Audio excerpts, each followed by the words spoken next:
tracks. Milwaukee is a classic flat oval. This is a high-banked, flat-out 2-mile track. The car behaves differently. It's got a different downforce package here. Milwaukee ran a similar package to the street layout. And this is the super speedway variant. This is fast racing. It's a flat track, but the grooves can get limited when you're passing other cars, especially around them in the draft. There's a lot of aero push. The car gets very tight, so you have to have watch here of guys trying to make passes on the inside into the corners, especially turn 4. The car will get very tight and just want to come right up that track. So, yep, cautions will be abound, I suspect. Drivers are going to have to use their heads though in this one. They're going to have to be very careful because we have got 400 miles, 200 laps of the Auto Club Speedway to go by, as we see Andrew Tant now out on track doing his final qualifying runs, as Rachel will run you through a track guide. Auto Club is not like the average oval. It isn't symmetrical. Auto Club and Michigan are turned around, shall we say. Turn 1 is quite open, coming into quite a tight turn 2. Now this track is the same size as Daytona, but the short back straightaway is about 500 meters shorter. So turn 1 wide, turn 2 tight. Now we flip that around for turns 3 and 4. Turn 3 is tight, so we've got a big D shape here. Turn 4 opens up, so your line into these corners is going to be very critical. Wide into the early turn 1, nice early turn in, bringing it round to a late apex for 2. 3, you're apexing quite early, getting it wide out, coming around the track. So this car is especially tight going through those very tight corners of 2 and 3. Fastest lines obviously running around the bottom on the front, trying to get as close to the back wall on the rear. This is going to be a very fast lap, and as we can see already, qualifying times coming in to 30.9 is our fastest. That's so quick. In fact, all the drivers around this track in clean air will be running flat foot to the floor, unless they're in traffic, especially as I mentioned that aero push. You'll even be lifting off here at Auto Club. Back to you, Jake. Well, thanks for that track guide there, Rachel, and as you say, a brilliant lap time in there from John Porzek. And just as I see Andrew Tant pull off to the pit lane, I think there's everyone through in qualifying in this one, so we'll run through your qualifying standings.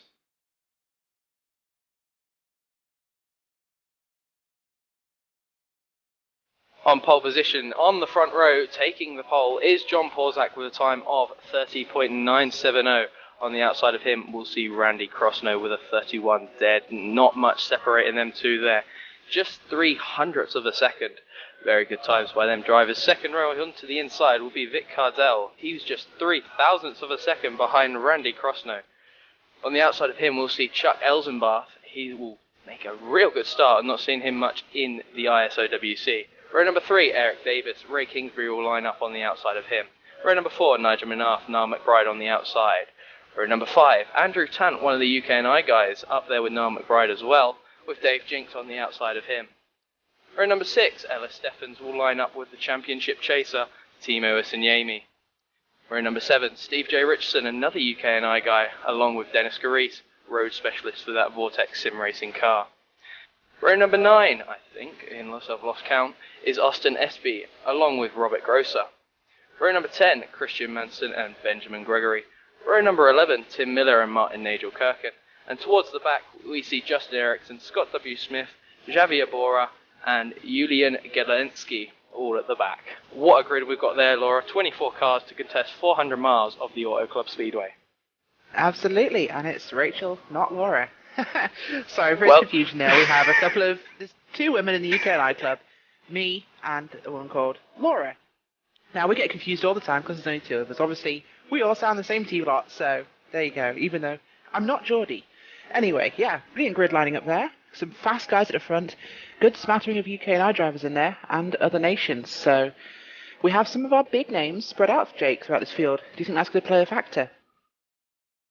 Seeing the likes of Ray Kingsbury up there, it's definitely going to play a big factor into this one. He's a strong contender for this, but John Porzak, incredible time from him up there. And I think he's really going to go start to finish on this one. He's got his teammates around him, so he really has got a chance up there. But looking towards the back, there is Scott W. Smith, Martin Nigel Kirkin there as well. and also Robert Grosser and Christian Manson. So they could really throw a spanner into the works. Absolutely. Now, estimations, when do you think our first caution is going to come? Well, for that one, I'd have to say within the first 10 laps, I'm going to say someone's going to lose their head and they're not going to be able to keep it to the end. I really don't think we're going to go 50 laps or more to the first green flag pit stop. That should really throw some strategy into pit stops for people. If it's under 10 laps, I don't think we'll see many pitting, but somebody might go for an off-the-wall strategy. Yeah, there is that off-the-ball strategy, but we've seen it with Ryan Norton at Indianapolis. He decided to pit early, straight on the first 10 laps when the first caution came out, and it really didn't benefit him. He was out the back in the traffic for the rest of that, and really it ended his race when he got caught up in a caution. So it really doesn't benefit to pit on the first few laps, I'd say. Keep it going, even if you get a yellow flag. But anyway, drivers are now all lined up on the grid. Just see the final one there at the front. I think that's Nigel Manif there gridding up. We're all ready to go green. That we are. And as Jake mentioned earlier, track position is important here, so this should be an interesting one. Just as we watch now, drivers pull off a pit lane. Just to run through your top 3 starting rows again, it will be John Porzak from Randy Crosno, from Vic Cardell, from Chuck Elzenbarth, Eric Davis, and then Ray Kingsbury. Here's your last guy in the top 6. We then see Niall McBride, teammate of Ray Kingsbury there, Rachel. A couple of them last lap motorsport guys in this race. I think we're going to see a bit of team racing coming out from them guys, especially with that draft. They're really going to have a big advantage over the guys running on their own. Absolutely, and the slingshot manoeuvre, and for those who don't know what that is, cars in the draft getting the car behind to make the pass forward, and then the new car behind will slingshot off him in front. Really makes a drastic change to your lap time. So teamwork between teammates, if they can get together, will help get cars to the front, because as I mentioned, track position's important, where you, unless in the draft, you can't really catch up. Who's your money on this one then, Rachel, just before we go green? Before we go green, I think my money on this one has to be on Michael Dinkel, our current championship leader. There you go, the drivers have made their preparations. There's nothing they can do now except for use their racecraft as they now exit turn number 4 to head to the home straight. The pace car will pull to the pit lane and the field will be in John Porzak's control.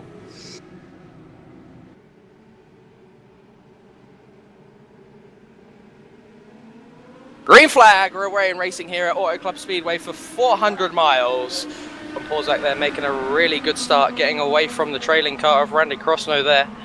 Really good start into turn number 1. Ray Kingsbury files down as well with his teammate Niall McBride into turn number 1.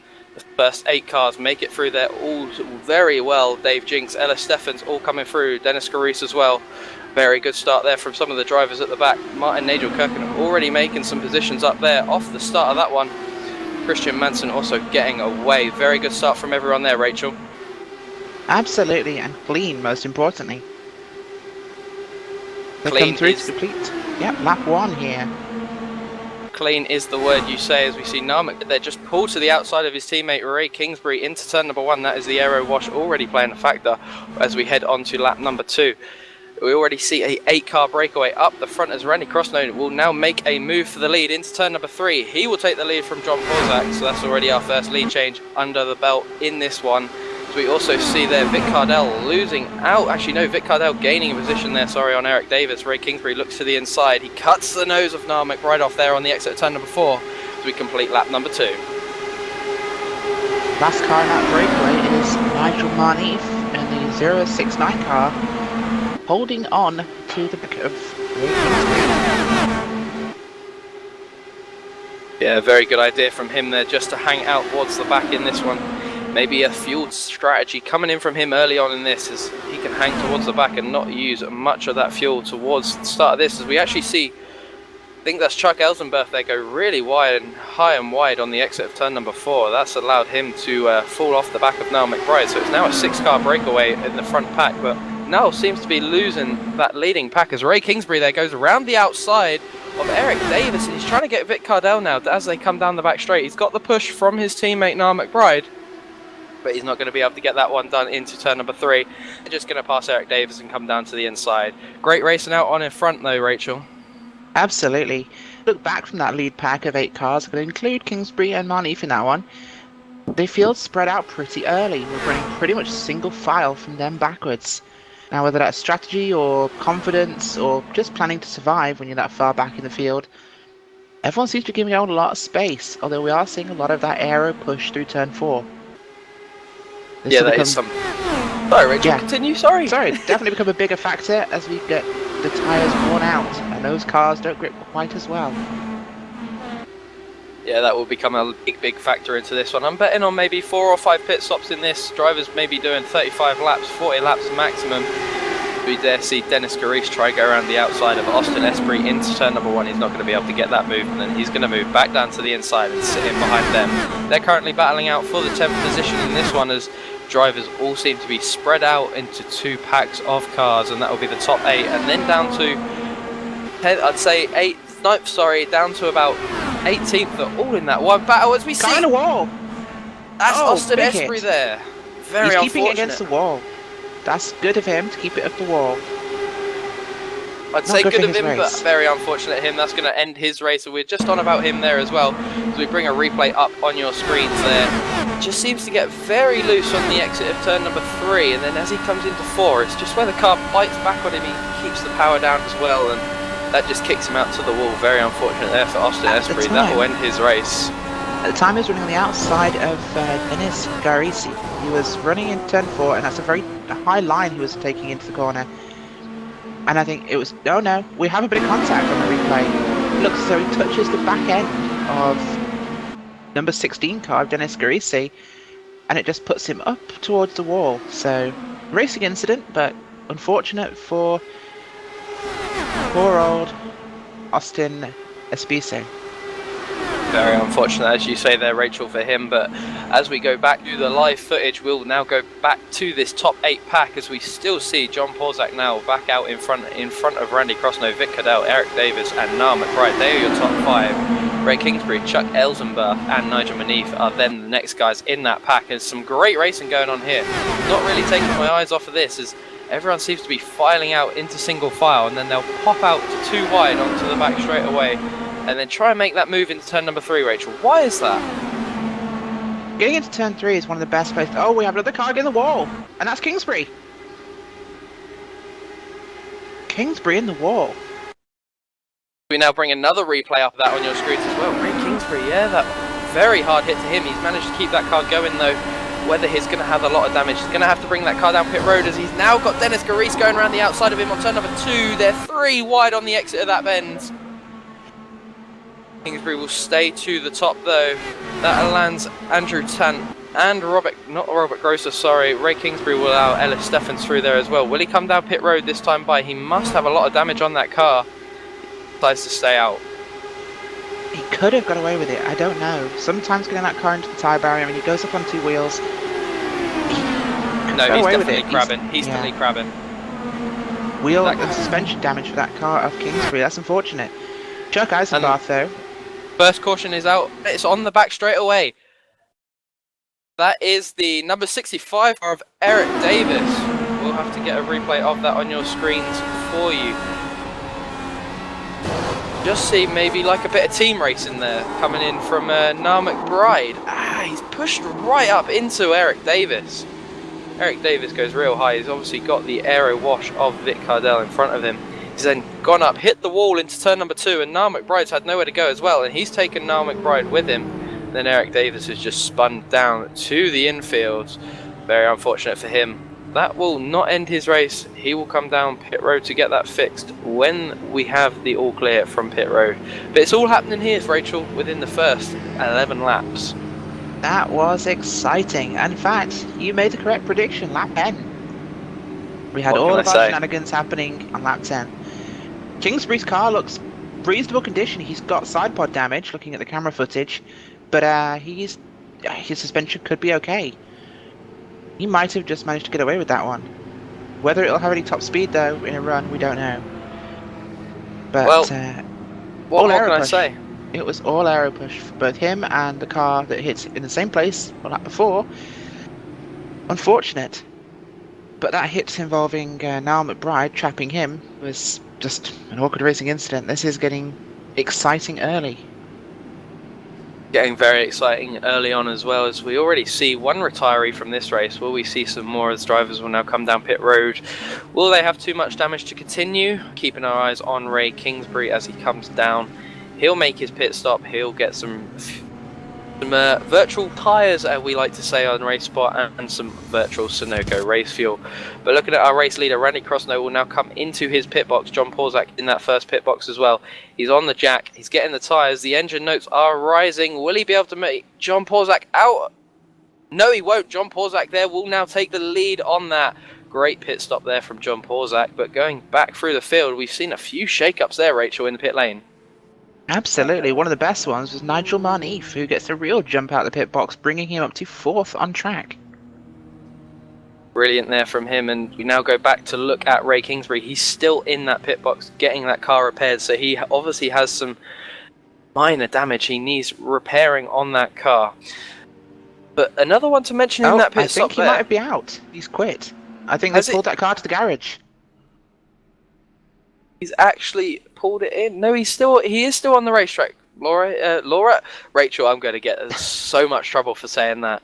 He is still in his pit box though. He's still just waiting for that car to get fixed. He's going to probably try not to go back down to a lap down.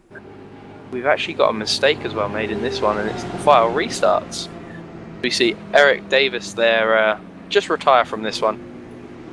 This could make things very interesting with double file restarts. Yes, it could make things very interesting with double file restarts, as I think we're going to go green this time by as everyone's back out on the raceway. Ray Kingsbury, will he go a lap down? No, he won't. He's now back out on the raceway. He will rejoin onto the back straightaway. As per the ISOWC rules, you must rejoin on the back straight and you must pit on the back straight when entering. And folks, our leader, who stayed out under pitting, is Andrew Tant, driving the Fuzzy's Vodka car of Ed Carpenter in the Real IndyCar Series. Followed behind him in second place is Martin, and I can't pronounce his last name, Nagelkirchen. Martin Nagelkirchen. Nagelkirchen. I'm so sorry, Martin. Second row is Scott Hughes-Smith, John Porzak, Randy Crossnow, and Vic Cordial in the 4th row. Behind them, Nigel Marneef and Chuck Zimbarth, surviving after a very, very close run-in with Ray Kingsbury's car as he came down the track. Poor old Chuck having to take to the grass to avoid that incident. Bit of lawn mowing early. A bit of lawn mowing, yeah. We're not track tipping today though. As drivers will now go green flag on this, we're all doubled up now on the exit of turn number 2. The pace car lights are out, so that means Andrew Tant will get control of the field when the pace car pulls off. As you say, Martin Nagelkirchen making some good progress there. He started all the way at the back, but now he's all the way up into second, so very good from him. But as you say, Scott W. Smith up there as well. John Porzak is back into 4th. He was our race leader as the pace car now pulls off, and that will give Andrew Tant the control of the field.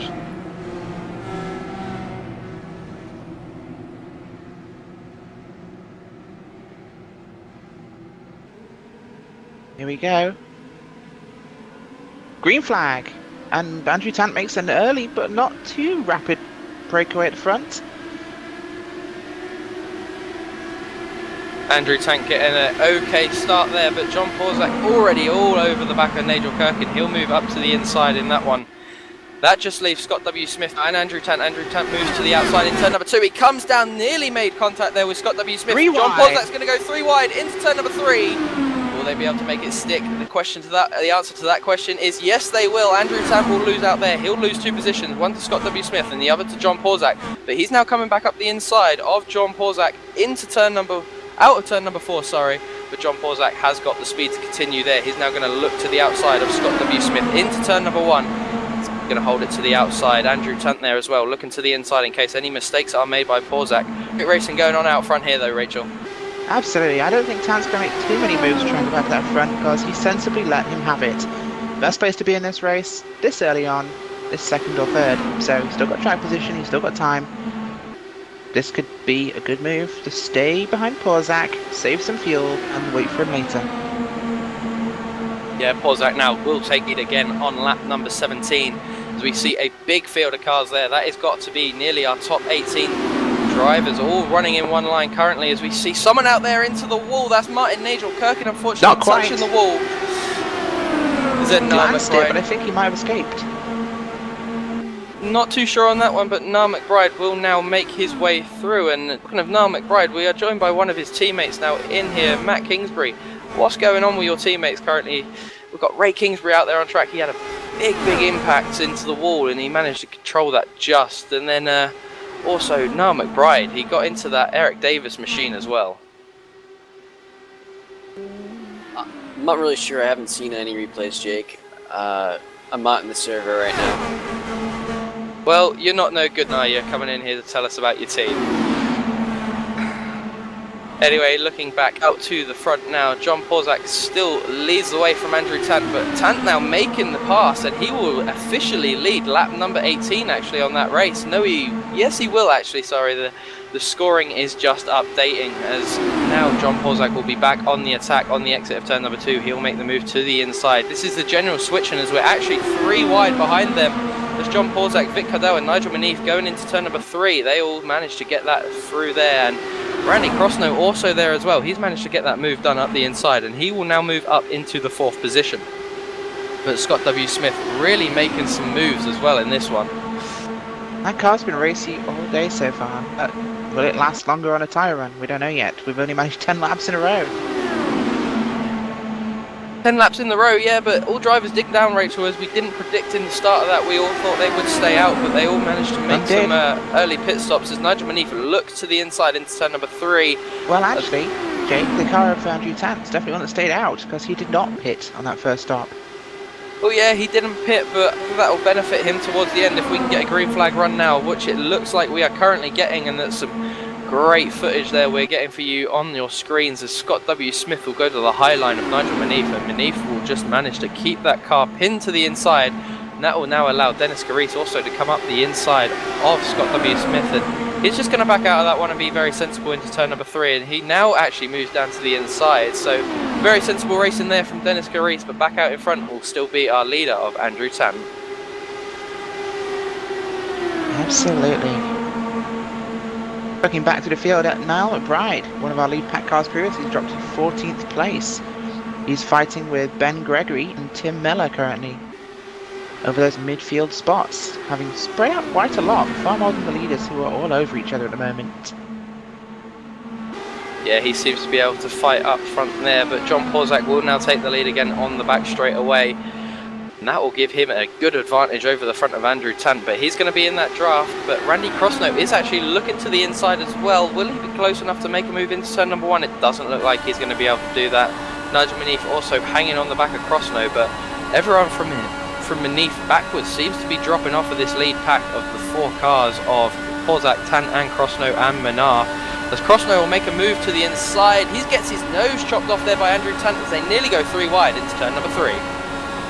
Absolutely, it's a very close racing up here at the front. These guys not giving each other an inch. No, not giving each other an inch at all, as we see Dennis Garis, they go high and nearly into the wall. Some great racing going out in front now. It was actually John Porzak's going to lose out to Randy Crossnow as well on the exit of turn number 2. Porzak will move back into the 3rd position. Crossnow will move up into the 2nd position, but Porzak's not giving up, as he actually managed to get that spot back around the outside. Dennis Garis now coming into this fight as well for the top 3 positions. He's now going to be all over the back of Nigel Manif, but also someone you can't write out of this one yet is Vic Cardell. He is a road track specialist and giving it a good solid showing currently here on the oval of Auto Club. Really good racing though just throughout say, the field. Jake, Niall McBride and Ray Kingsbury have gone to the garage after those early lap incidents. They have parked their cars and gotten out of the race car.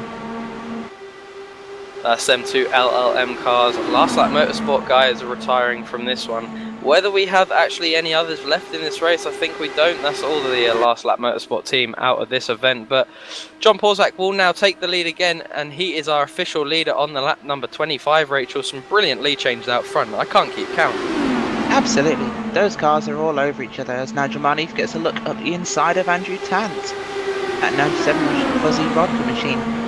Yeah, it's all action up front, and that aero push has been playing a big factor so far today. I think the guys are respecting it a little bit more now that they've got some laps under their belt. Yeah, they are starting to respect it a lot more now. They have obviously got some laps under their belt in this car and on different tracks. As Manif actually there, as I've just been corrected, is an LLM driver, so he's still out there, and he's actually making a challenge for the lead at the moment on John Porzak, trying to go around the outside of him. He's not going to be able to make that stick though on the exit of turn number 2. He's going to have that run into turn number 3. Would he be able to hold it on the outside and get the lead into the home straight run? No will be that answer. He's not got the run there on the outside, but he'll pull down to the inside, back into that aero. Will Porzak allow him room into turn number 1? No, he won't. He'll hold to that inside line. But looking back now into the third position battle as them two fight out in front. Randy Crossnow moves into third, and Andrew Tant seems to be going back, Rachel. Is this something to do with them tyres? Should he have pitted? I think it could be. Well, should he or shouldn't he? That's going to be a factor we answer later in the race, once we have that magical hindsight. He didn't take tyres, he didn't take fuel. He's going to have to stop before these guys if we do a green flag run. But will that keep him on a sequence that will pay off later? We don't know.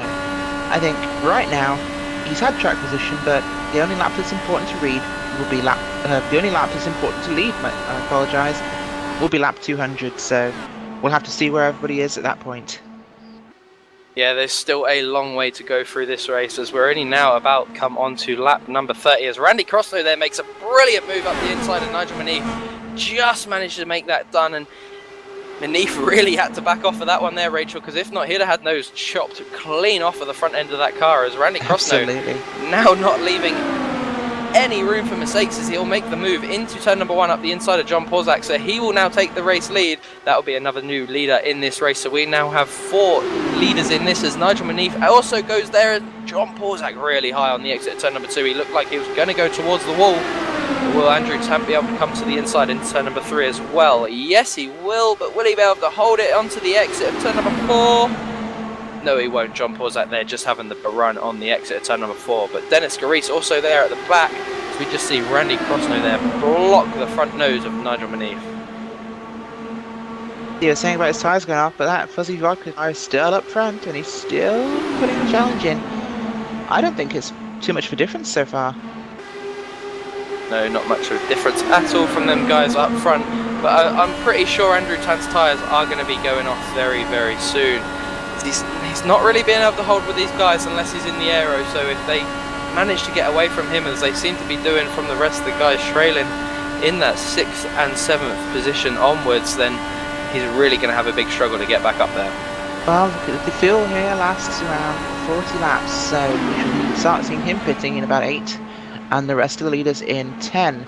Now, whether he can get a good run on fresh tyres and make some distance by the time they come round, we'll have to see, but solo car running here, unless 2 cars are actually actively slingshotting each other to improve the lap time, sitting in the draft is not a bigger speed advantage you can imagine. So if you can run out in clean air on fresh tyres, you might actually be able to make a big enough difference that when they come to pit, you could inherit that lead again.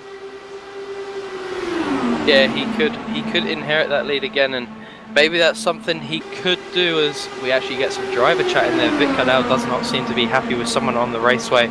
So that will maybe something to sort out on the racetrack, or maybe it'll be sorted in the pits afterwards with a bit of fisticuffs. Well, judging by the hand gestures, I don't think him and Scott Smith got on after a rather aggressive move across his nose by Smith. Well, that should not be the way it is, especially only 34 laps into this event, as we still see Nigel Manif out front, the last of the LLM guys still in this race. John Porzak losing out on the outside. Vic Cadell will now move to the inside of Randy Crossnow. He'll make it 3 wide into turn number 3. Will they all make it through? Yes, they will. Cadell being very sensible there and just backing out of that one and dropping towards the back. Porzak all over the back again now of Nigel Manif, though. He's going to be looking to make a big move into turn number 1 around the outside. Will he be able to make it stick? No, he won't. He's going to tuck back in. Brilliant respectful racing up here, apart from that little hand gesture earlier we saw. I think he was telling Smith he was number 1. No, some brilliant close racing up here at the front, guys. They're being respectful. They've been 2 or 3 wide, which is a lot more than you can say for the rest of the field, who are pretty content to run single file. Vastly spread out at this time. But brilliant action up here. Yeah, some brilliant action up front there as Randy Crossnow moves to the outside just to put a little block onto the number 97 car of Andrew Tant. That may be something reviewed by race control shortly after this race, because we all know blocking is frowned upon and also an illegal offence, as we see Randy Crossnow there make the move into the first position, so he will now lead the way for the second time in this one.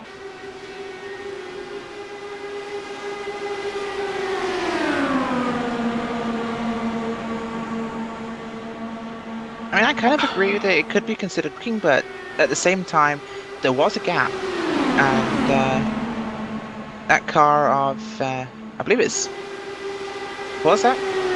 Did actually have, he wasn't blocking, he was moving onto the racing line. So, he was taking his position in the line, he was slotting back into order.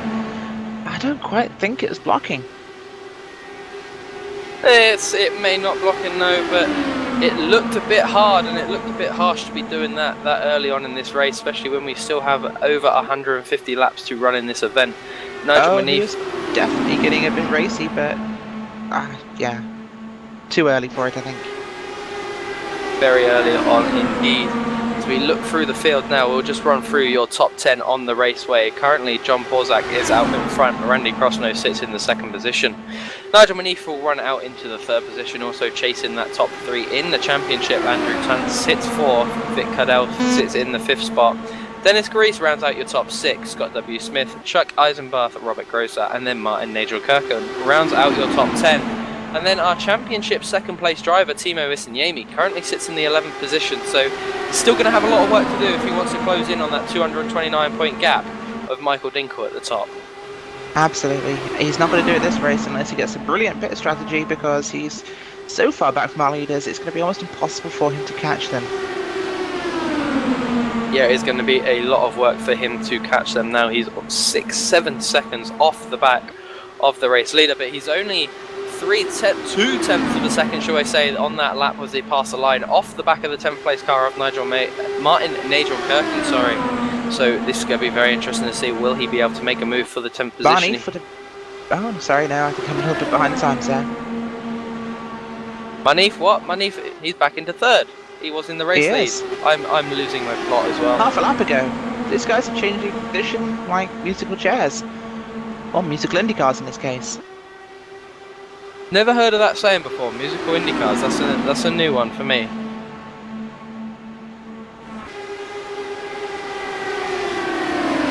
But as you say, some great racing going on out in front still. John Porzak, Randy Crossnow, Nigel Manif, all battling for this.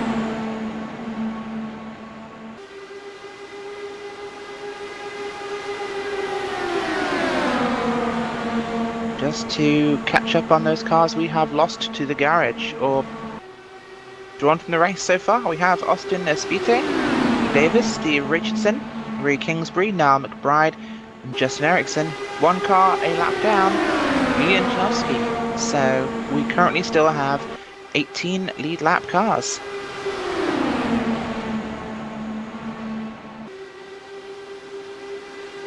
Up front we have Randy Crossnow is in the lead.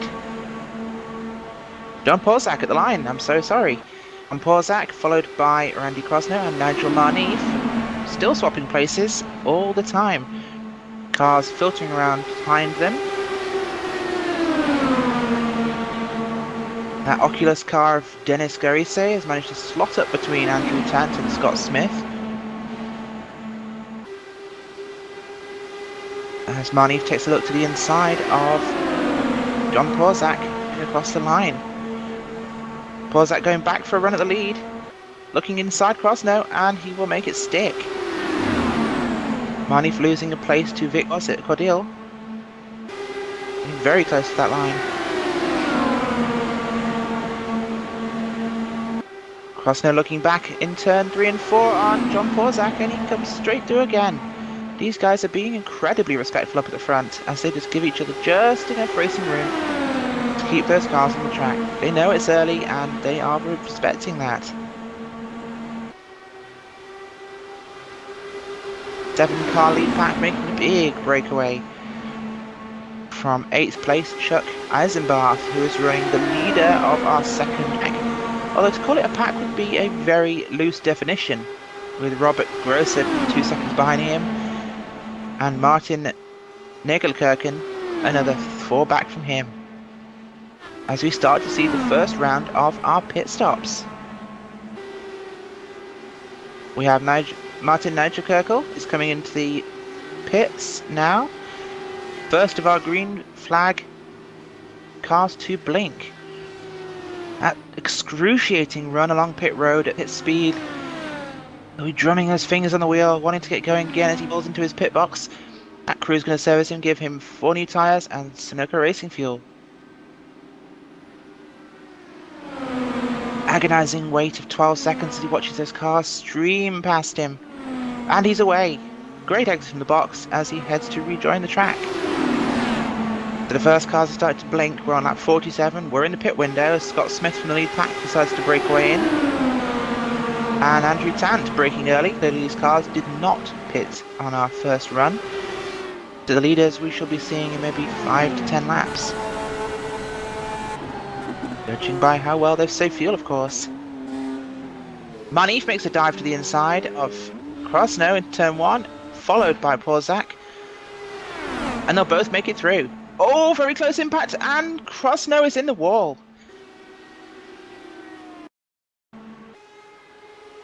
Let's take a look back at that action. Manif and Porzak get through early. Krosno realises he's losing places and tries to slot back in front of Vic Cordil before he can lose that space and just bounces his front wing off the rear pod of Porzak. Little too desperate to get back in position as we go live again with our leaders. Now people are starting to hit. Most of the lead lap cars are jumping already. Everyone's starting to separate out. We have 4 cars in that initial pack at the moment. We have Nigel Money, Vic Cordial, John Porzak and Dennis Scarisi. Getting very close up front as Vic makes a move down the inside. Money holding the top line. Porzak going to take a dive on the inside. Will he get through as well? We'll find out. And he will make it low to the line. And he makes it through. That's how it's done, folks. Our 8-car front breakaway is now 4. Losing, of course. Major fighter for the lead there. That was Randy Krosno. He will be kicking himself for that move.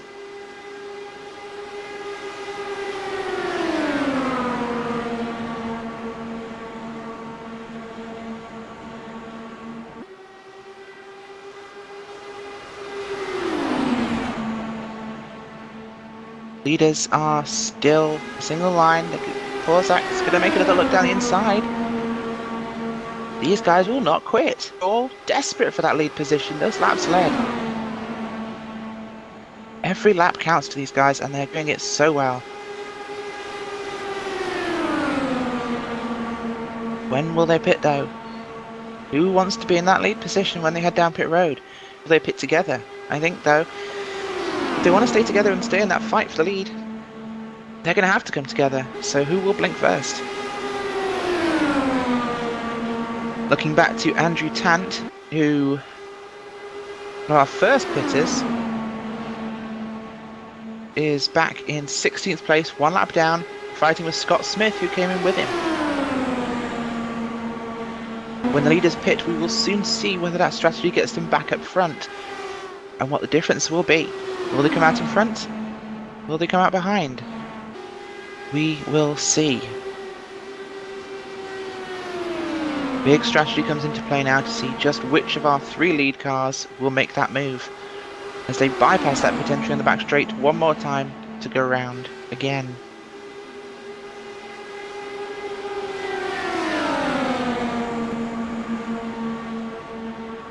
Cordell making a look down the inside into turn 1. He'll slot straight through easily. Porzak not giving him much of a challenge.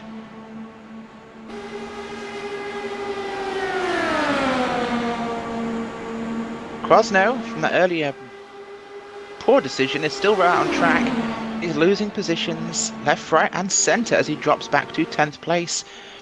Clearly we see his car some side pod damage on that number 10 machine. Unfortunate for one of our fastest cars this race. Our first pitter, Martin Nagelkirchen, also 1 lap down in 19th place, although he is running fairly well. Out of sequence, thanks to pit stops, we shall see where he filters out to. But our lead 3 cars still going at it in the front as Cordial makes another move on Porzak.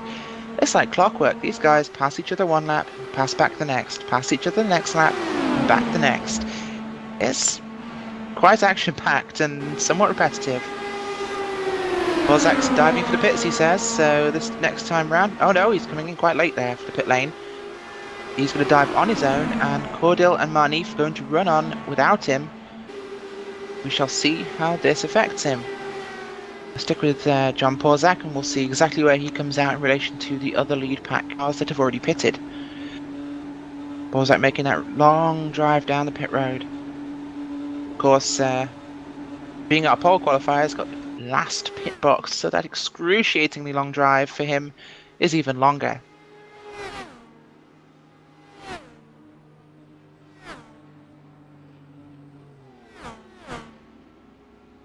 Porzak enters his box and his crew are already all over his car. 4 tyres and Sunoco race fuel coming on. Car's off the jacks, fueling's finishing and he's away. Cordial is coming into the pits. Will Marnie follow him? That's the question. Nigel Marnie's going to stay out, so another single lap. We're going to see just how they spread out. John Porzak rejoins the traffic as Ellis Stevens heads to the pit road. Porzak has come out. We'll find out when he crosses the start-finish line. And we have a spinner. Oh my god. Cordial has spun entering pit road. That is absolutely tragic. He doesn't seem to have hit anything, but he's going to be kicking himself for that. He comes down pit road and he's just too hard on his brakes, trying to get that pit limiter on and get to pit road speed, and the back end steps around at him. Reminiscent of Danica Patrick at Homestead, in fact, just without the wall being involved, as Barney, for the lap on him, comes into the pits behind him, so that will put Vic Cordial down a lap. He is going to be kicking himself for that. As we go back live, Dennis Garisi will be our inherited race leader. No, he won't. The timings are all screwed up while we're in pit sequence. John Porzak, he's on the lead lap now. Our leaders have pitted. He's in 8th place. Andrew Tant, who pitted with him, is a lap down. Unfortunate for Andrew Tant. He will not be getting that lap back. Looks like having to pit earlier just wasn't the right strategy for him.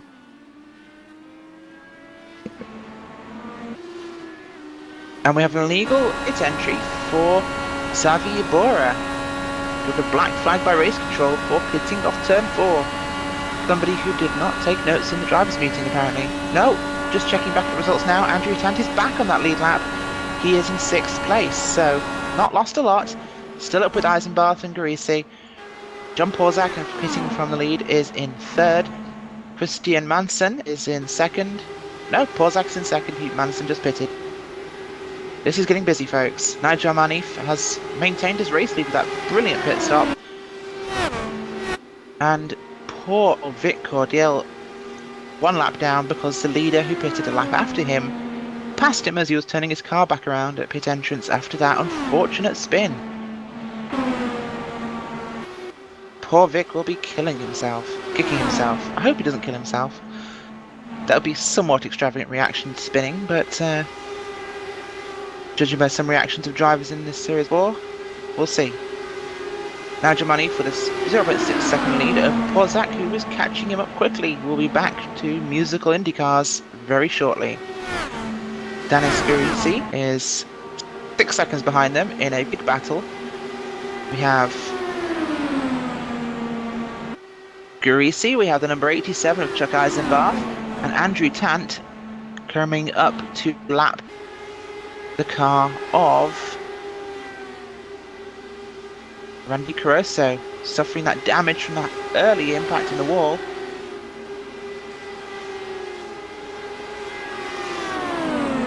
That three-car pack of Gracie, Eisenbarth and Tant will soon be making up, along with Scott Smith, as they head back towards the front to rejoin the battle with John Porzak and Nigel Marnief.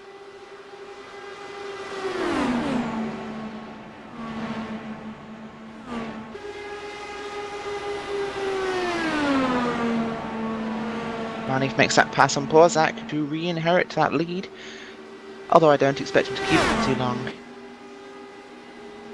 Exactly, there we go. Porzak making a move to the inside. Will he hold it into turn 3? These guys have been fairly respectful as Marnief gives him a wide berth, and he'll lead this lap.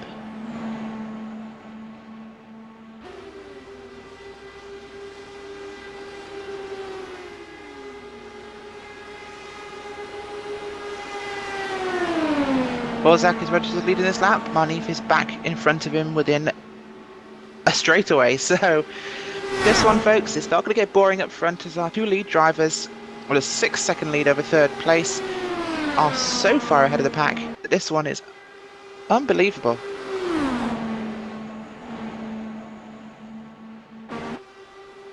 And I seem to be joined in the booth by some guests. Welcome, gentlemen. Hello. Hello. Hey guys, how's it going? Pretty good. Looking for the session to spin. The session is hotting up as we've had some early race action here, folks. Just to recap, we had a caution on lap 10 after several cars hit the wall, but managed to hold it up in the high line. And some notable losses so far. We have lost Kingsbury, Niall McBride, Randy Caruso, still running though, with serious damage after a very risky move to hold position up front.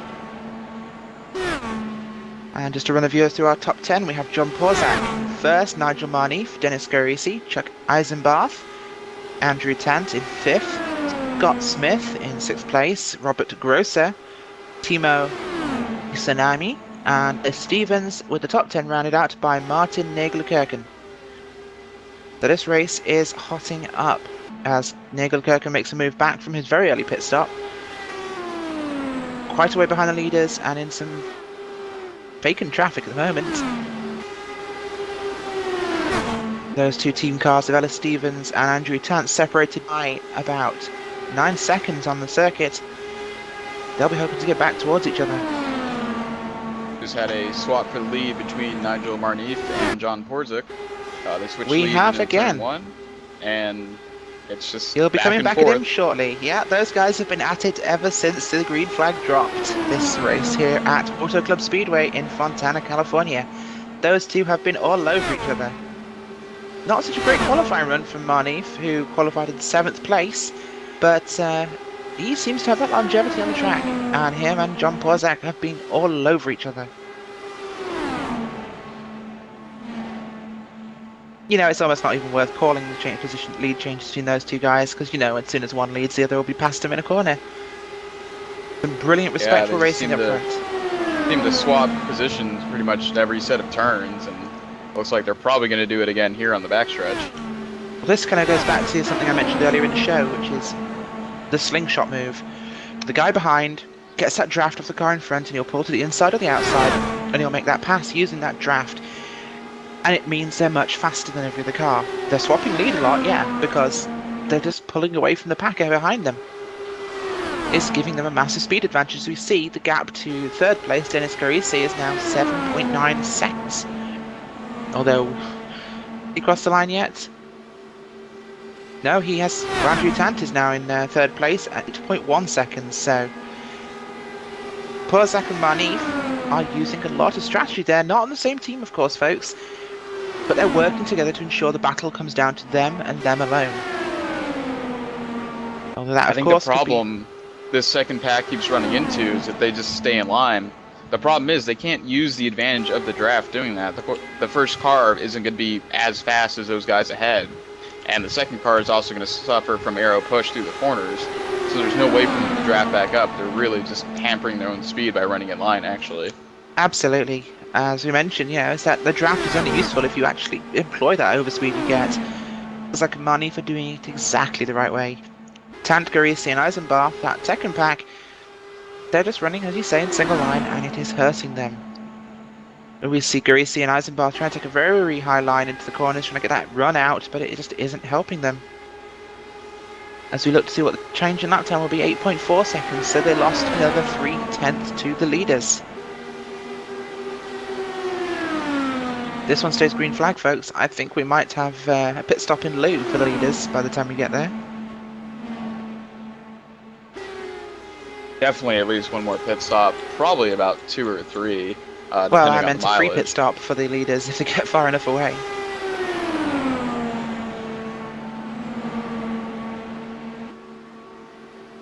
Although I don't suspect they'll pull over a minute away from the cars behind them. I don't think they're powered by Mercedes. I think it's Honda, in fact.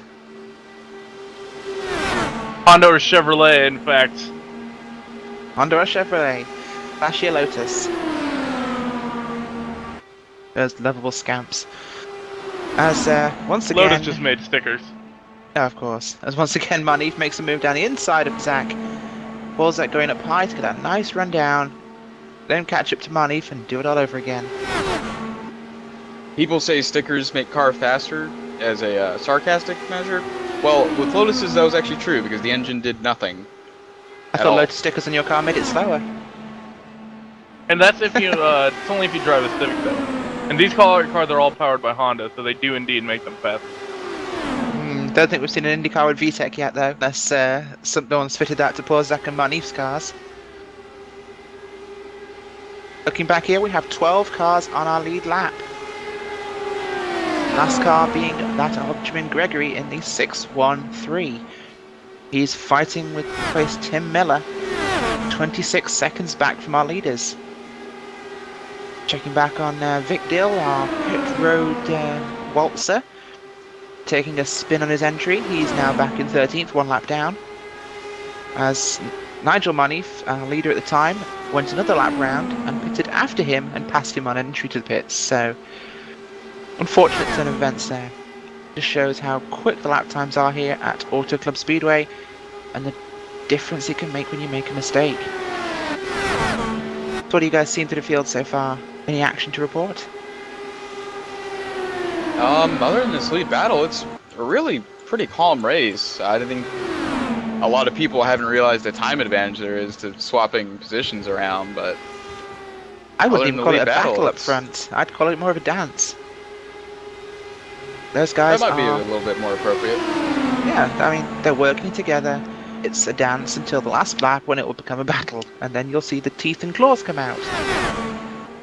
But right Plus, now, I think John Porter loves dancing with men, so that would be quite relevant. Well, controversial comment there, folks, but we shall see. Nigel Manif in that beautiful Magnus Irish Cider IndyCar takes the lead once again. I must say, I love Nigel's paint schemes, but word as I painted it. Looking Not back from a biased perspective there. Of course not. Of course not.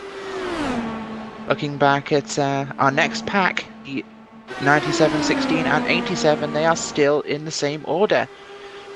Not using that swapping tactic, and I think this is hurting them, guys, as they're now 9.2 behind the leaders. It seems like everyone back from second place doesn't want to swap, and it's really hurting their speed right now. You get a huge ton of speed by swapping. You get all the draft going down the straightaway, and then none of the aero push through the corner.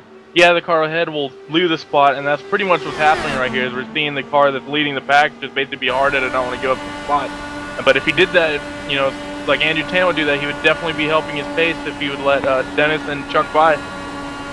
Absolutely, and this is not a concept that Andrew Tan does not know about. In fact, he was one of the people telling me before the race about that very move, about the working on the swap and exchange, the slingshot. No, this isn't Ricky Bobby and Talladega Nights, but it does work, as we have seen up front. Andrew Tant, though, not employing what he knows. There is a very good reason why Vic Caudill has frogs on the side of his car, and that is because this car is about leapfrogging people in the draft on tracks like this. I thought Vic Caudill was just an amphibian. Well, that could be too. And as we step into amateur genetics, we are now entering lap 82, round 83 at the stripe. This race has got a long green flag run. I think with the cars spread out on track, guys, this could well maintain itself. It's not a very particularly hard track to drive with the IndyCar. We don't exactly have the tire fall off or loss of grip that you see in real life, so No. everyone's going to be stuck to the bottom and just kind of running their own race.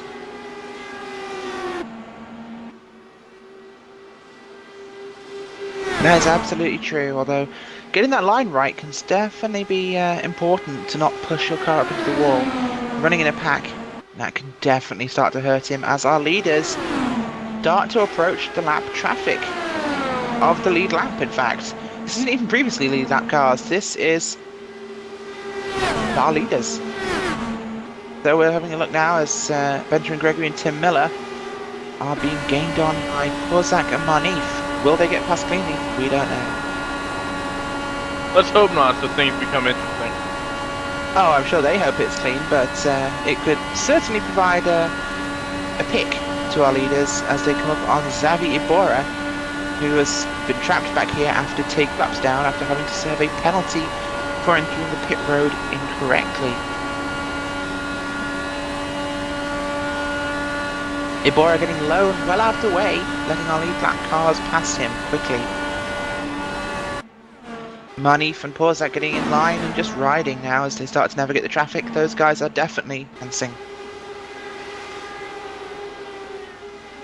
It looks like they're going to catch these lap cars in fairly opportune positions to where they're not going to get held up too severely. Even still, last time getting around the lap car there, they didn't lose much time at all. They actually gained another 10th. I think both these guys know the steps to this dance, although they haven't quite decided yet on who wants to lead. I think they're deciding that they both want to lead, and then they both want to follow, and then they both want to lead. The way it's been so far, as we see Porzak putting down Randy Crosno on the lap. His Absolutely. Banchiata Spark teammate. As they start to pass Tim Miller in that 91 machine, and they go looking for Benjamin Gregory in this 613. Gregory's going to stay high, whether that's a good thing or not, we don't know. As our leaders come past him on the approach to turn 3, but will they get... Yes, they will. He'll let them go through and stay one out of the way. Very respectful there of Gregory, although he's actually got a time advantage over Tim Miller.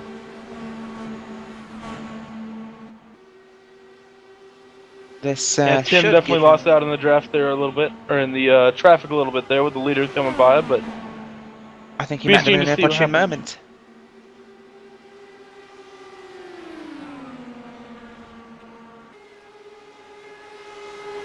Borzak and Manif will reinitialize their dance battle up front. Yeah, we'll call it a dance battle. That sounds cooler.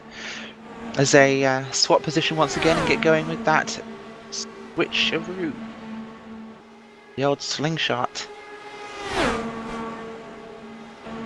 I think Ricky Bobby would be turning in his grave if you could see his precious slingshot being used in IndyCar. He might file a royalties lawsuit against Porzak and Marnif for the way they're using the slingshot, but I'm not sure if he actually has it copyrighted or not. He might not, but Disney probably will. And I don't see any mouses on any of these cars, so I don't think we'll be seeing a lawsuit from Disney anytime soon. Oh, you never know in California. Well, it's not a Herbie movie, so... Exactly. Right, number 82 car of Martin Negelkerken is back in the pits. This is his second green flag stop, having been the first car to blink on our first green flag pit stop. So far, he's made it 89 laps. Looking at Nigel's stats, he seems to be, if we can pull up his telemetry, his previous stop was lap 46, so not having stopped on the initial caution, he went 46 laps on this run, just short of that, so pretty good fuel economy for him. It has paid off so far. We'll have to see just how well that does him at the end of the race and how any future cautions fall. What do you guys think? The traffic seems pretty spread out at the moment. I think the guys are all in conservation mode till we get to the end. Yeah, in races like this, conservation mode is oftentimes a really good situation to get yourself in. Need to save fuel, need to save your tires, need to save your car. 150 lap race, if you've been in on lap 60, you just look like a moron. I know that quite well, and I'm pretty sure Josh Shin does too. Yeah, unfortunately. It's always a bad time when you wreck out early in a race this long. Well, I was It's all talking more about making it to the yourself end. look like a moron. Scott Well- Smith, our number 30 car, is pulling onto pit road himself now as our second pitter as he pulls into that box. The crew go to work. 4 tires and Snooker race fuel. He's down off the jacks and they're waiting on fuel, and he is away. Out of that pit stop. Not the shortest pit stop, but he will rejoin. Most And the important 97 factor, of Andrew Tant has just come onto pit road. Tant off sequence after his staying out in the initial caution, so it didn't seem to have hurt him too badly. We shall see how this does for him.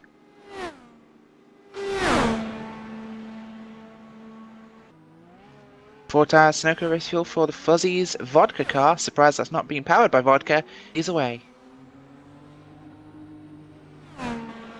Now we begin the dance of green flag pit stops, folks. Will our leaders pit together? Will they wait again? Horzak, of course, pitting a whole lap earlier than Nigel Marnif, and at the time, Vic Cordial.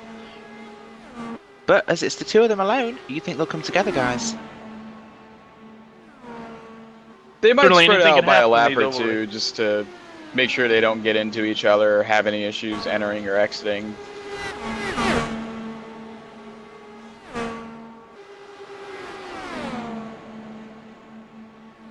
So an interesting race here earlier this week where we had a car entering the pits with another. The car in front locked his tyre, went up the track, and in a panic turned down to enter pit road and collected the other. So pitting together can be very dangerous for these cars at the speeds they are doing. So we shall see. Admittedly, that race they were pitting off turn 4. Here at ISOWC, they are only pitting on the back stretch, which should probably mitigate a lot of those issues, guys. Yeah, in real life Potentially. they had to commit to entering in turn 3 on the apron as a safety issue, and I think that's a good call on their part. Absolutely.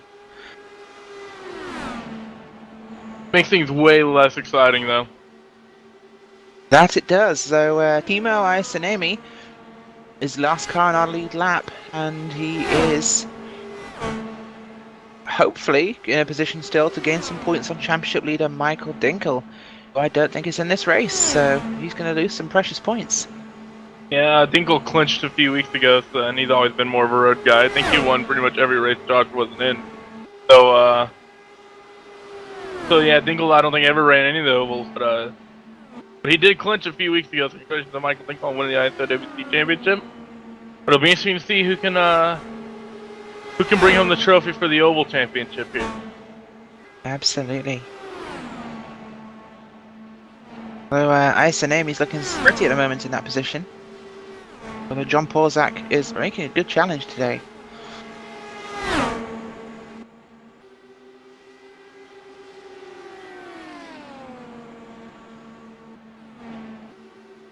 Heading back up front with our leaders, John Porzak and Nigel Marnif, in their two-car battle for this race at Fontana, California, as they swap positions again into turn 3. Their coordinated dance of speed. They've pulled away 13 seconds from the car in third place, gaining a 10th to 2 tenths per lap with their swapping strategy. That's it work, guys. They're really working together. Different teams, but a common goal. Are we going to see Mr. John Porzak pitting this lap as you see him going low down here on the back straight? Nigel Marnif's going to stay out, I think. They're going to spread it out by a lap. We shall see where they come out on track together. Both have been pretty good so far, entering and exiting the pit road, so this should be interesting.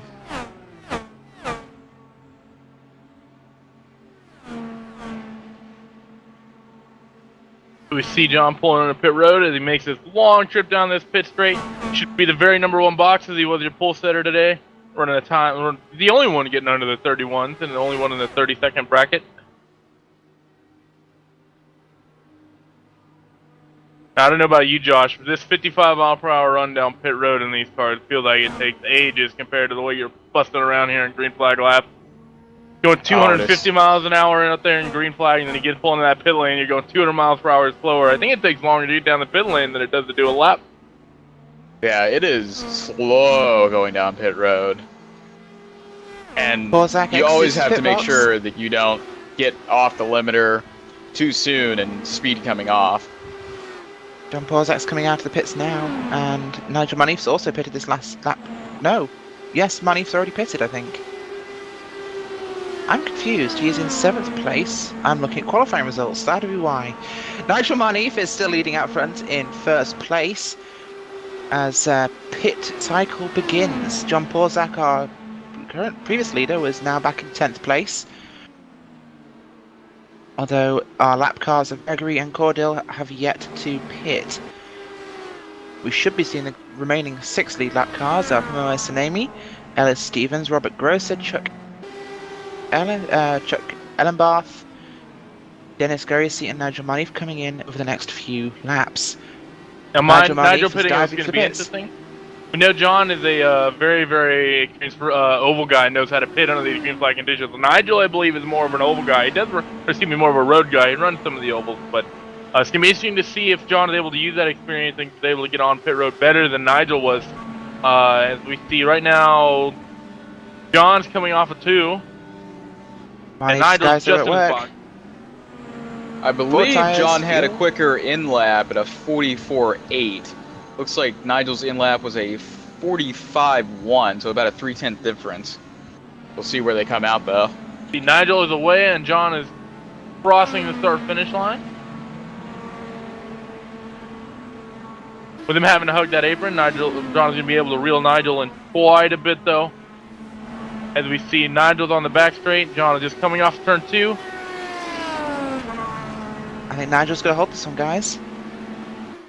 And it seems like Nigel may have gotten the better John there, which is interesting. His outlap might have been slightly better. Obviously, being the road expert, he can deal with that flat apron on the exit a little quicker. As this dance have definitely calmed down a bit, went from looking like Dancing Queen, and now it looks like a junior high dance. Girls on the one side, boys on the other. Absolutely big divides between our cars here. And John Borzak and Nigel Manif back out front again with a 13-second gap to 3rd place. So just running through that top 10, guys, we have Nigel Manif and John Borzak. What a surprise. Dennis Garisi, Chuck Isenbarth, Andrew Tant back in 5th. Robert Grosser, Ellis Stevens, Scott Smith, Himo Isanemi, and 9 cars remaining on our lead lap. Out of all our cars running so far, we are down to Randy Crossman, our last car running in 17th place. And the retirements today, Andreas Werner, Julian Janowski, Justin Eriksson, Niall McBride, Ray Kingsbury, Steve Richardson, Eric Davis, and Austin Espite. So join us back, folks, at lap 150, when we will see the conclusion of this epic race at Fontana, California. See you after the break.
Simulated racing can be awesome, but it can also be kind of a free-for-all. Interestingly, auto racing faced the same problem in its earlier days. Whether it was on the back roads, the beaches, or the city streets, the racing was fun. But there was always a certain level of chaos and danger, until some folks came along and put some order to all of this. Stuff like official racetracks, regulations about weight and equipment, and enforcement of standards. That's what gave us high-speed excitement, fast-paced action, and photo finishes. That's when racing became racing. The guys over at iRacing.com have made the same transformation in the world of sim racing. Sure, they've got the most accurate tracks and realistic cars out there, but that's just the start.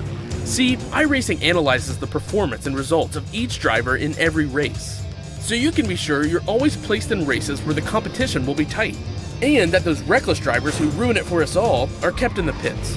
Not to mention that with over 45,000 active members already in their vast community, you can find races day and night, so you can always get in on the action. You can even join a league of your favorite series. And since updates are always automatic, you don't have to worry about software and can focus on the track. Zip up your fire suit and check out iRacing.com.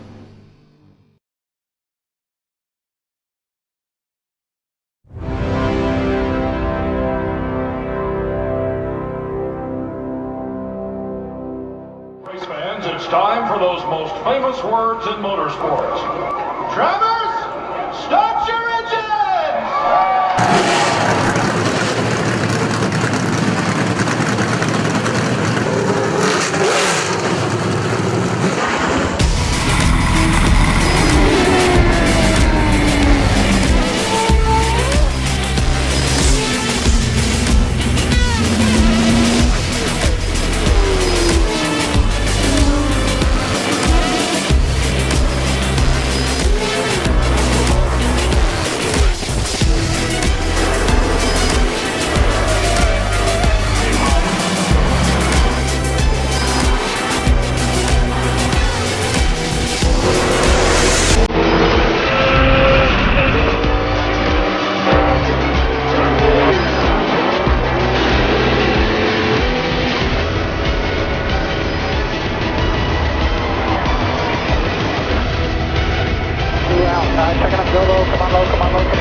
nobody knows.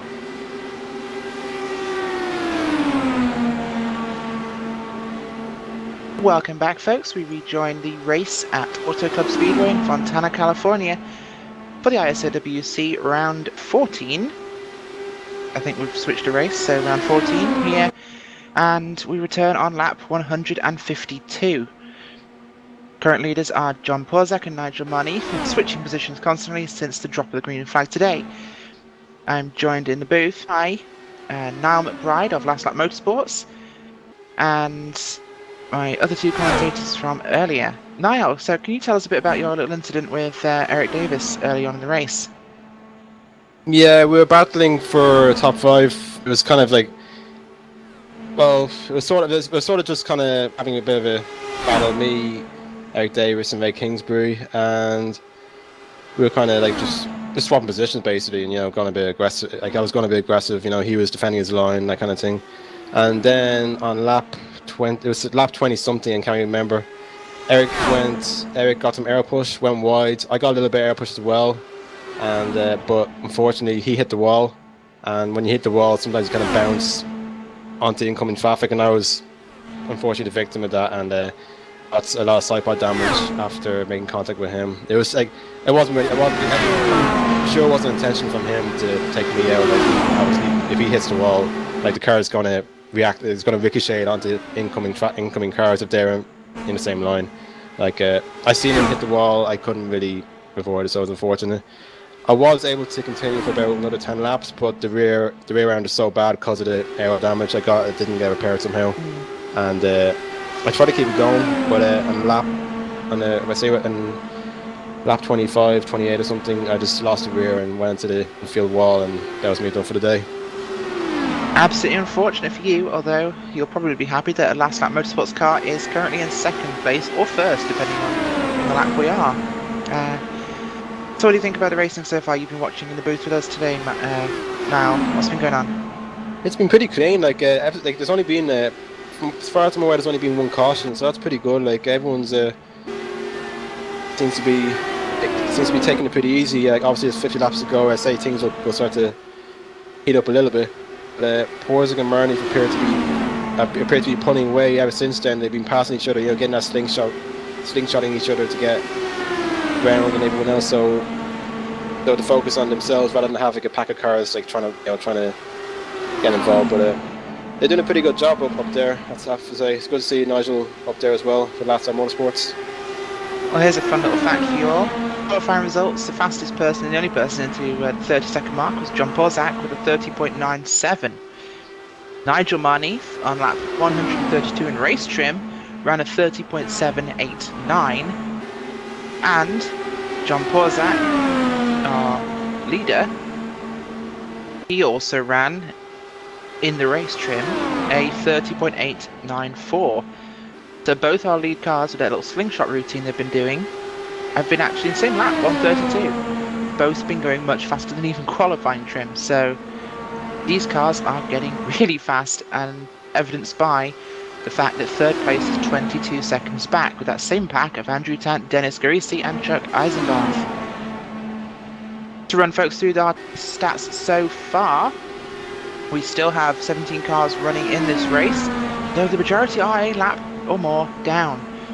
We have John Porzak, Nigel Marnie, Andrew Tant, Dennis Garisi, Chuck Eisenbarth, rounding out our top 5 and lead lap cars. To them it's Ellis Stevens and Vic Cordial, 1 lap down, Robert Grosser, Scott Smith, Martin Nagelgergen, Timo Asanemi, Benjamin Gregory, Tim Miller, Christian Manson, Dave Jinks, Xavier Bora and Randy Krosno, rounding out our running cars. Randy, of course, the victim of that very early, although I think it was after your incident, Niall, running with John Porzak. Do you see that? No, I didn't see much of. I didn't see many incidents after. I kind of just after my record just kind of slightly rage quit for a bit, but now I'm kind of cooled down for a bit. So I didn't get to see much incidents. All I'm seeing now is just. What we're seeing right now is just like, what's the laps is it now? 40 laps to go. So Yeah, I don't like I haven't really seen much since then. Oh, well, we're at break. All of us have been discussing the racing and driving here at Fontana. Guys, give me some insight into what you, as drivers, think of this circuit and the car handling around here and passing, and how tight it gets when you're behind another car. By the way, we just seen Porzica's in the pits, and Marnie should be coming in next time by. As per And usual, they always he's leave on it the and get a apron lap. right now. Okay, 4 laps to go. This should be their final pit stop, because I'm pretty sure he can do about 45 laps on fuel. So this should definitely be their final pit stop. And Polzak is away. 4 tires and no race fuel. It'll be interesting to see what the gap will be after this final sequence of pit stops. Will the gap change? Will it increase? Who knows? Who knows, indeed. I bet God does. God probably does know. And He Stealing don't know Kitty. shit. Stealing Kitty sees everything. Even what God doesn't see. Nigel Manif's coming back out of the pits. 4 tires and snooker race fuel for him too, as he comes onto the back straight to rejoin the track. Where will he come out? I'm sure we all know. What, do you think Nigel. he's gay or something? Gap didn't change. Oh, getting close there with a lap car. Andrew Tant inheriting the lead for at least a lap. Until he comes to the pits. Nigel Manif and John Polzak coming back together on track as the rest of the field pit. John came out a little ways behind Nigel again, but I imagine it'll be like last time where John was just able to reel Nigel back in. Well, it's mostly that a lot of the lap cars still between them, although showing the lead lap at the moment, it's because our leaders have in fact pitted, so it should be... I think they'll close up once everybody else has finished the pit cycle. As we are here with 36 laps to go at Fontana, California. Andrew Tant in that number 97 Fuzzy's vodka car is leading the way. In a Lotus, I think was mentioned earlier, so go folks.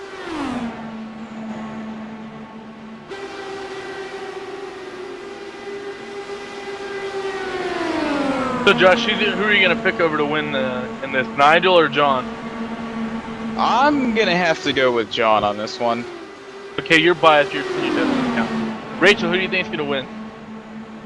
I think, not to be biased with Niall in the room, I think Nigel has a little bit more experience, and I think he's usually the one to put himself in position to make this pass in the critical moments, so my money's going to be on Nigel Manif. He seems to have the faster laps, and despite not being an oval specialist, he seems to be a lot better at this track. I think it would be very hard to say. Like once Porza catches Renif, it's going to be impossible. Like this is going to be very impossible to judge who's going to get it. He's going to be ahead at that last lap. Like they're just going to keep, once Porza does catch Renif, they're just going to keep passing each other, and I'd say that's going to just keep going until to the end for sure. Like it's really, really hard to tell. This one's going to come down to lap 200, folks. As we look out on track, Andrew Tant and the midfield bunch are still running, having not pitted yet, although slightly off sequence thanks to the initial caution. Should see them hitting pit road soon as Tant, Gracie and Eisenbarth run in 1, 2 and 3. They still haven't learned to slingshot that yet though, folks. Just 3 cars, so they're separated a bit more now. Still just running in a line. Yeah, Dennis and Andrew are still running gearbox and nose cone, but maybe they'll get the hint here shortly as we get to the end. Maybe they'll figure it out. Maybe we'll get a late race caution here actually make the finish fun, but yeah, I have a feeling they're probably just going to stay nose and tail the rest of this race. Dennis might be trying to save fuel. That also might be too. There might not be Andrew not wanting to let Dennis by. Maybe it's Dennis wanting to save fuel, not wanting to go by. Well, I think Dennis has been taking a few looks, but Tant has been denying him the view up front, I think. So we shall see, and we shall see. A late race caution would, of course, throw everything out the window, puts everyone back on the same strategy. Although with all cars having pitted at this time, being able to make it to the end, this could come down to fresh rubber on a restart. Guys? Fresh rubbers are always the best rubber. I thought someone would come out with a comment like that. Of course, as we all know, fresh tyres here and on most speedways for IndyCars are a vital key in a driver's arsenal. But how fresh do they have to be? This is a big flat track where Someone was just in downforce the is a lot wall. more. Oh, we have a car in the wall? Do Who we was know who that? that Like was? Zach Gregory? Benjamin Gregory, either, yeah, he hit it. Benjamin Gregory, our console controller warrior. He He's done pretty slapped that until he wall just like his wife that slapped wasn't the, listening. He just hit the grass as well, getting really wobbly. That car is in not good shape, folks. Yeah, he's done. That was a pretty big hit, Yaz, coming out of turn 2. Yeah, I'll see if we can get a replay for that. Like, it was a brush, but you can kind of see the suspension kind of crack like an egg. So that's so. Even if he gets repairs, I don't think there's any point in him going back on track with 3 laps to go. Oh, big slap there in the wall for Benjamin Gregory. I think a bit of aero push coming up behind that car in front of him on the track. Although not on the same lap, it was unfortunate little mistake there, just coming a little too hot. Yeah, he's still circulating there, but I don't. But he is way off the pace. Like, won't be surprised if I see race control bring him in for a black flag. Yeah, that car is not in good shape. Yeah, he's running about 3 or 4 seconds off the pace, and that car is extremely broken. Porzak like, and with 3 laps Manif. to go, I don't see any points in him continuing. Like, if he does get a repair, it'll probably take about 2 or 3 minutes, and he'll just be out of contention. I really don't see the point now. You might as well just retire the car. I hope he stays Absolutely. out there and causes a caution. He might well. Would be the first time. Porzak and Manif have found one another on the crowded dance floor that is Auto Club Speedway and have resumed their dance for the victory. They're currently 6th and 7th on track, although which person is in which position we never really know. Coming up behind lapped car of Randy Grosso. He must be kicking himself seeing him going past him, as he was once a lead car himself. Porzak and Manif, I think could have been one of the front runners. It's a real shame to see one of the front runners beat 8 laps down. But like, when incidents happen, you know, what can you do? Like, well, it was. you got the best car out there, but something can happen and you're out of contention. Unfortunately, it was his own rush to get back in line. He, for those who didn't catch the early part of the broadcast, Cosno dropped down out of turn 2, trying to get back in line in front of one of our other drivers. That was Vic Cordial, and caught his front wing on the tail structure of John Porzak's car and put himself in the wall. So an unfortunate mistake, which he will have been thinking about for the last over 100 laps, guys. Of course, Randy would definitely be kicking himself as he did come in contact with one of his teammates, so I'm sure he's going to be kicking himself for that as well. And I'm sure that there were some exchanges going back and forth on TeamSpeak. Quite probably. Plus Will Vincent is at Crosno's house, so Will Vincent probably slapped him. The legend that is Will Vincent's probably been mocking him for the last 120 laps or so since the incident occurred. That's unfortunate for Randy Crosno, and shame for his finish, but he'll still be one of the last cars running. At least he's not last. Problems for the number 87 car. He's on the infield. Chuck Eisenbarth in the number 87 car, lying on the grass in turn 3. He hit the wall. Yeah, he's apparently reporting driving issues with the car.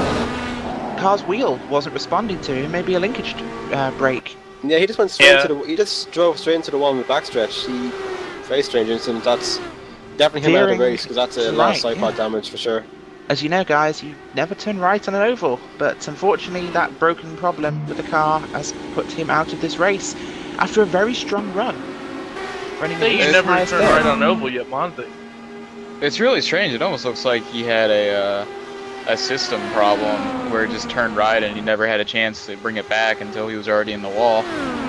Definitely some sort of mechanical failure on the car. Definitely, yeah. It must be, like, say, either its graphics froze or the steering wheel just didn't respond. Like, I'm not gonna. We'll definitely rule out the fact that he just wasn't paying any attention. I doubt that happened anyway, but to all respect. But I'd say some mechanical happened with some technical issue in it for sure, because very strange incident. Maybe like our friends at NASCAR, a squirrel ran across the track in front of him. We'll never know. Hopefully, Chuck obviously not going to be able to continue, and the car being pulled into the garage. Disappointing end to his race, although leaving Dennis Garisi and Andrew Tant of that lead group out front. Ellis Stevens, of course, and Timo Isanemi have not pitted yet, so that could be an interesting strategy call for them. Will they have to make a late stop?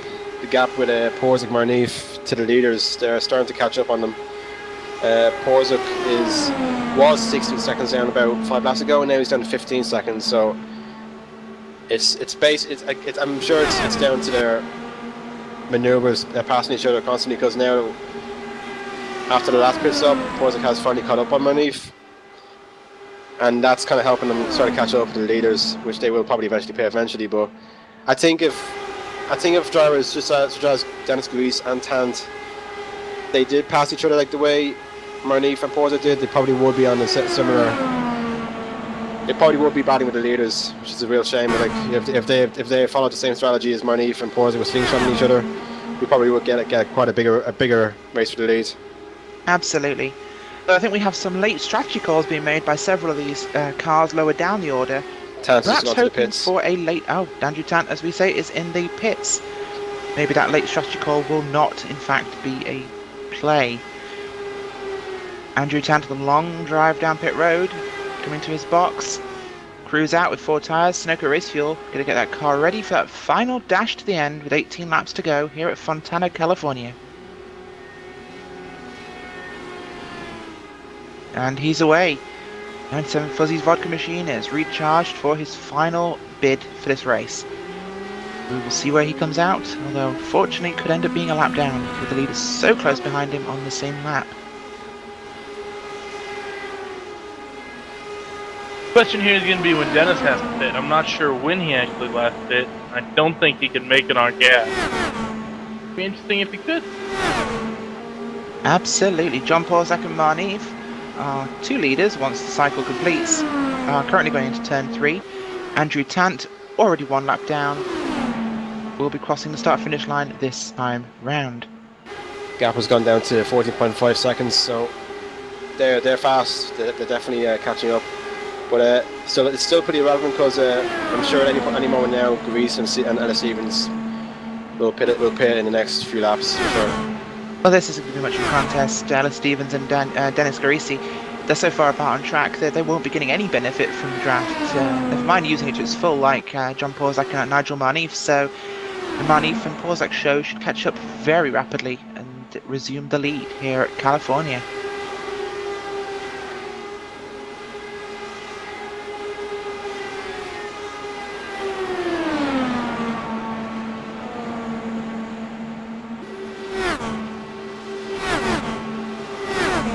Who will blink next, folks?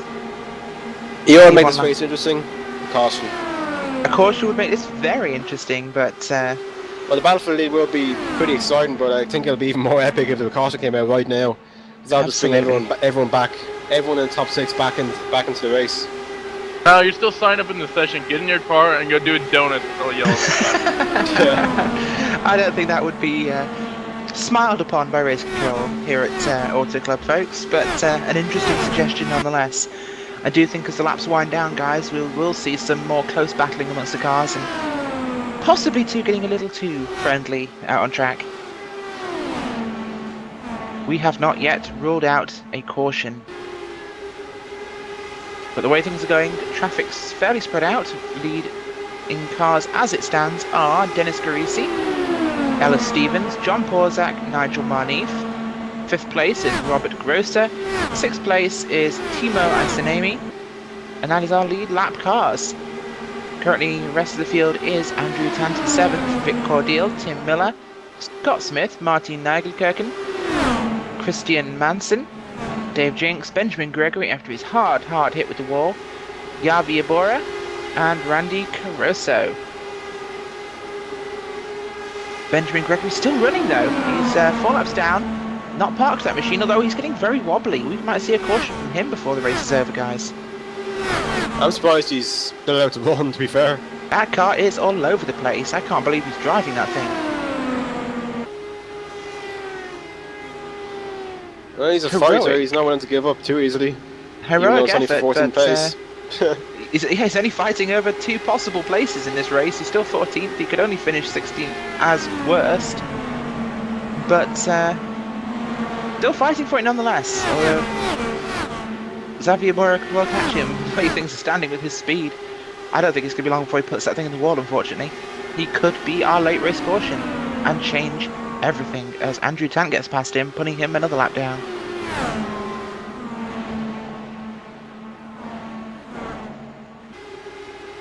As folks will remember, I think earlier this year at Pocono, Benjamin Gregory several laps down was the cause of a caution in the tunnel turn. So maybe memories of that coming back. That happened right in front of me. He annihilated about 3 or 4 cars. Well, being a lap down, as you do. I think Andrew Tant and Alice Stevens, being 2 of them, got caught up. They'll definitely remember that incident. Oh yeah, always reaching out for the UK and Ireland drivers. Absolutely. A tight-knit bunch, as sometimes evidenced by the interactions on track. I heard you guys somebody were a just bunch of hit jerks. the wall, I think. It's Christian Manson. Yeah, Manson he is in the wall. almost got the leader there, actually. I just seen that, yeah, he just flashed past him. He's pulled off to the infield. Grease had to take a serious evasive action there. He had to lift for a second. He's on the grass. This could end up not being a good move. I think Manson may have won his tyres out. The car just got real loose out of coming out of turn 1. Front suspension and wing damage for that number 2 car of Christian Manson. That was Not a so good close end to to being his out of race. caution.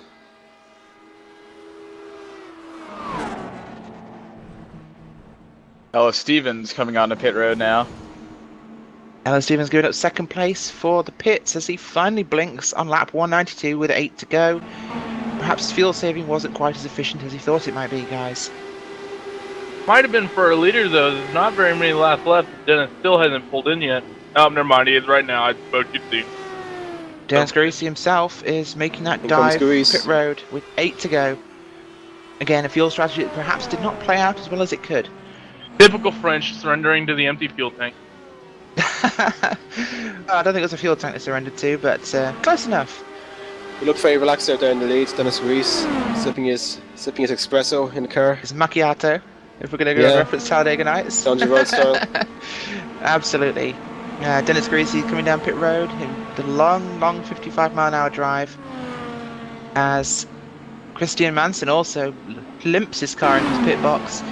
His crew shaking their heads. I think they're done. We are now 7 laps to go.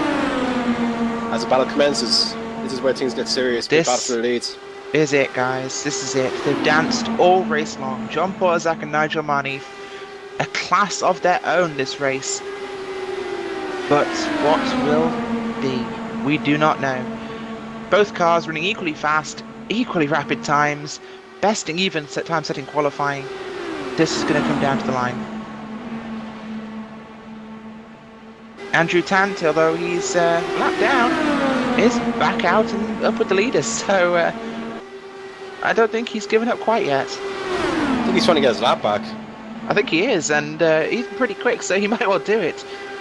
Though a caution might occur. He in could the cause an process. upset if he tries that. He's certainly not one to back down, is Andrew Tant, in that Fuzzy's vodka car. We may have been drinking some of it at the pit stops.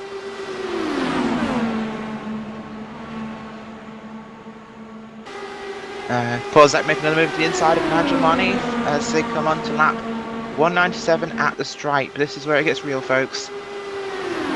They'll play this one up until lap 200, I think. They'll be back and forth, and I think the guy who will win this race will not lead lap 199. In fact, I think the guy who wants to win this race has to be second going on to lap 200.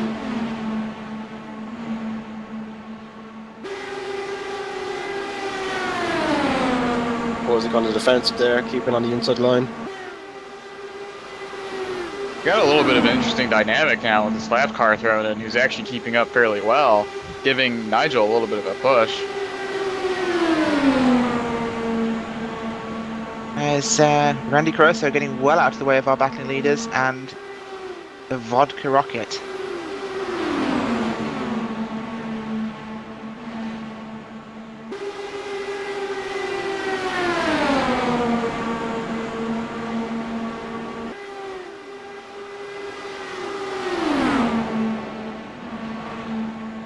Now, if we get a caution here, folks, this will end the race as it stands. So, the old adage of wanting to wait till the last lap may well get thrown out the window, because whoever's leading will win. I think Marnief is waiting. He's waiting That to pounce. traffic's going to be a factor.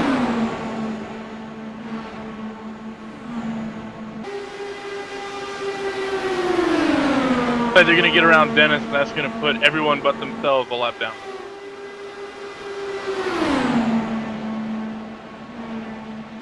I think Porzing may have got a little bit loose there coming out of 4. It's enough for Manny to get alongside him on the outside, although, oh my god, the car of... There we go, last lap. The 16 of Dennis Garisi is one lap ahead of cause an Tant. upset. Yeah, this is it. This will be it, folks, it's on. This is a battle Andrew for the lead Tant in the is Porsche on. Sports going into turn 3 right now. Manif is on the outside, he's going to get a good run down for the stripe as he comes up behind the car of John Porzak, that number 72. Black Racing Machine. Manif's got a run on him. Will it be enough in time? He's not going to make it. Will it be Not enough gonna time? make it. It's He's not Porzak. going to get it. And John Porzak is our winner at Auto Club. By John 200 of a Porzak, second. 200ths of a second. By half a car length, John Porzak takes it. Little too late in the jump there for Nigel Manif as he just puts it in too late, guys. Would you have moved earlier? I don't think so. I think actually he should have backed off for turn 3 and cut down the track and gotten the run a little bit earlier, but otherwise he did that pretty well. I would have said Dinkle already won the championship, fuck it, and spun John out. That was a spectacular race, folks. And John Porzak, Nigel Manif, who ran the entire race, swapping positions as Porzak does donuts on the Auto Club sign. Brilliant win there for John Porzak. And a long, long race.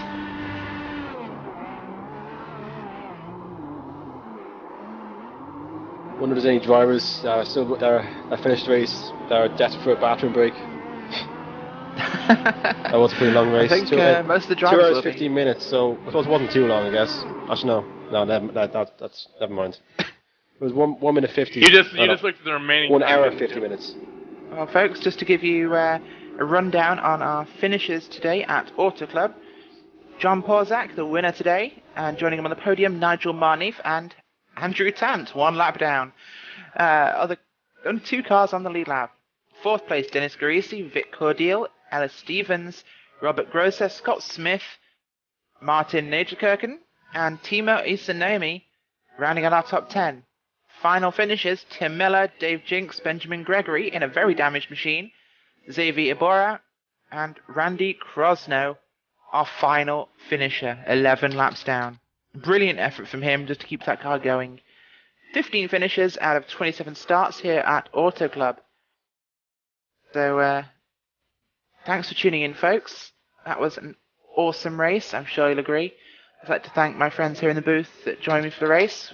We lost Jake early on, I'm afraid. And we have an interview, I believe, with Scott Smith. So hopefully we'll get him on air shortly. Hi, Scott. Welcome to the broadcast. How was your race? Scott, why didn't you win? Why didn't I win? Of course, John. That's always the question. It was alright. Just, once the first caution hit, it was see if there's any others, and unfortunately there weren't. So, happy with 8th. Started 22nd, so on to Indy in a couple weeks. Absolutely, a brilliant run there. Your strategy from after that first caution, did you plan it around any more cautions, or were you just expecting it to be green? I was expecting other cautions. Most notably, I think when Chuck unfortunately had his wheel go bad, according to what he said in race chat. But I was also planning away from there and it just didn't work out the way in which I hoped. Oh, brilliant result there from quite a far back start in the rear. Thank you for joining us. Thank you for having me.